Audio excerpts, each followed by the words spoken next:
ये जगह होउची जाजपुर जिलार एक प्रसिद्ध स्थान जहाँकि स्वर्ग को रास्ता जाइछि बोली कुहा जाइछि। आस बुली जिबा।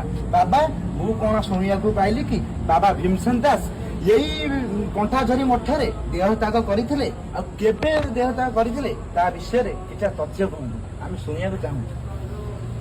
भीमसेन दास 2005 रे आज्ञा देहत्याग करथिले। आज्ञा तांको रहिबा काल रे एठी अनेक छोट छोट गुंफा परिभ्रमण होइछि। तेणुकरी कंठाझरी आश्रम आज को 60 वर्ष धरी ए आश्रमटी गढ़ी। प्रथम करी भीमसेन दास शून्य मंदिर स्थापन करछन्ति।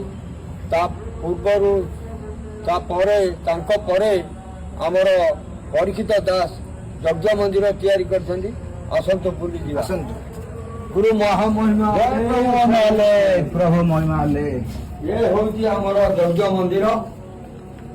परीक्षित दास यहाँ स्थापन करथिले। यार उच्चता कम से कम 60 फुट रु कम होब ना। मंदिर उच्चता 60 फुट रु कम होबनी। आसंतु देखिबा भीमसेन बाबांकर आमर शून्य मंदिर। ये होती आमर शून्य मंदिर। एठारे प्राचीन शून्य मंदिर अछि। यार उच्चता भी 20 फुट 25 फुट उच्चर कमती हब ना। जहाँ कि कहले सर ना। ये शून्य मंदिर दर्शन कले रोग वैराग सब त्याग करे हुए सफल हुए। जहाँकर जी मानसिक करे तार भी इच्छा पूरण हुए। तेणुक ये मानकर निजर ऐतिक किछि कार्यकलाप करी माने बाबा महोदय माने ए मंदिर को बहुत कष्ट स्थापित करछन्ति।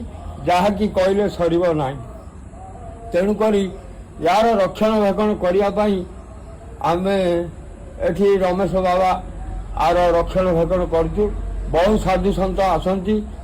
माघ चतुर्दशी रे ये मेला 2 दिन धरी स्थापन हुए। तेणुक आपण माने आसंतु जोगाजोग करंतु। कंठाझरी तलबड़ शून्य मंदिर और यज्ञ मंदिर तात्पर्य सब उपभोग करंतु। गुरु महामहिमा प्रभु गुरु दया कर दया कर।